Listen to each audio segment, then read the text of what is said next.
भारत के संविधान के निर्माता और दलितों के सम्मान के लिए पूरी जिंदगी लगाने वाले बाबा साहब भीमराव अंबेडकर मात्र 64 साल की उम्र में अचानक ही दुनिया को अलविदा कहकर चले गए थे। 6 दिसंबर 1956 की सुबह उनके निधन की खबर ने पूरे देश को शोक में डुबा दिया था। अंबेडकर इस तरह से शांति से हमेशा के लिए दुनिया को अलविदा कहकर चले जाएंगे, ये किसी ने नहीं सोचा था। लेकिन 6 दिसंबर 1956 को भारत ने एक दूरदर्शी विकासवादी समाज सेवक लीडर खो दिया। उनकी मौत ने सबको झकझोर दिया था, लेकिन उनकी मौत के बाद भी राजनीति होना अभी बाकी थी। तब के तत्कालीन पीएम पंडित जवाहरलाल नेहरू तुरंत बाबा साहब के निवास स्थान 26 अलीपुर रोड पहुंच गए। बाबा साहब की मौत के बाद पंडित नेहरू ने उनके पार्थिव शरीर को तुरंत प्लेन से मुंबई उनके निवास स्थान भेजने का फैसला किया था और बाबा साहब का अंतिम संस्कार दिल्ली की बजाय मुंबई में हुआ था। अब सवाल ये है कि जब बाबा साहब की मौत दिल्ली में हुई थी तो फिर नेहरू ने क्यों उनका अंतिम संस्कार दिल्ली में नहीं होने दिया? आखिर क्या कारण था कि नेहरू हमेशा से अंबेडकर की विचारधारा को सपोर्ट नहीं करते थे?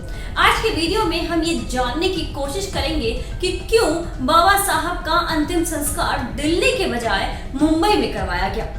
दरअसल कहा जाता है कि सुबह जैसे ही बाबा साहब की मौत की खबर सरकारी कार्यालय में पहुंची, पंडित नेहरू सबसे पहले उनके निवास स्थान पहुंच गए। नेहरू जानते थे कि अंबेडकर की शख्सियत उनकी और महात्मा गांधी से कई गुना ज्यादा ऊंची है। अंबेडकर की विचारधारा को पसंद करने वाले भी काफी हैं। वो दलितों और पिछड़े वर्गों के लिए एक मसीहा थे, जिन्होंने सदैव उनके लिए लड़ाई लड़ी, उनके उत्थान के लिए काम किया। तो वहीं दूसरी तरफ महात्मा गांधी और नेहरू वर्ण व्यवस्था और ब्राह्मणवादी विचारों के कट्टर समर्थक थे, जिसमें से महात्मा गांधी की समाधि दिल्ली में ही बनाई गई थी। लोग महात्मा गांधी को पूजते थे, लेकिन नेहरू जानते थे कि अगर दिल्ली में बाबा साहब की समाधि बनी तो गांधी जी की समाधि का ओहदा कम हो जाएगा और उससे नेहरू जी की पार्टी और नेहरू गांधी की विचारधारा के लिए बड़ी चुनौती खड़ी हो सकती है। जब बाबा साहब का शव मुंबई के सांता क्रूज हवाई अड्डे पर पहुंचा था, तब केवल एयरपोर्ट के बाहर करीब 50,000 लोग बाबा साहब की एक झलक पाने के लिए खड़े थे। वहीं बाबा साहब के दादर में स्थित उनके घर राजगृह के बाहर भी करीब 50,000 लोगों की भीड़ जमा थी, जो धीरे धीरे और ज्यादा बढ़ती गई। जब बाबा साहब की अंतिम यात्रा निकली थी, तब करीब 4 लाख लोग इस यात्रा में शामिल हुए थे। उत्तर मुंबई का पूरा ट्रैफिक करीब 5 घंटे तक ठप पड़ा था। लोगों ने बाबा साहब की शव यात्रा पर अपने अपने छतों से पुष्प वर्षा की थी। मुंबई के कपड़ा मिल के कर्मचारियों ने काम न करने का फैसला किया था। मिल मालिकों को अवैतनिक अवकाश घोषित करना पड़ा था। स्कूलों और कॉलेजों को बंद करने का फैसला किया गया।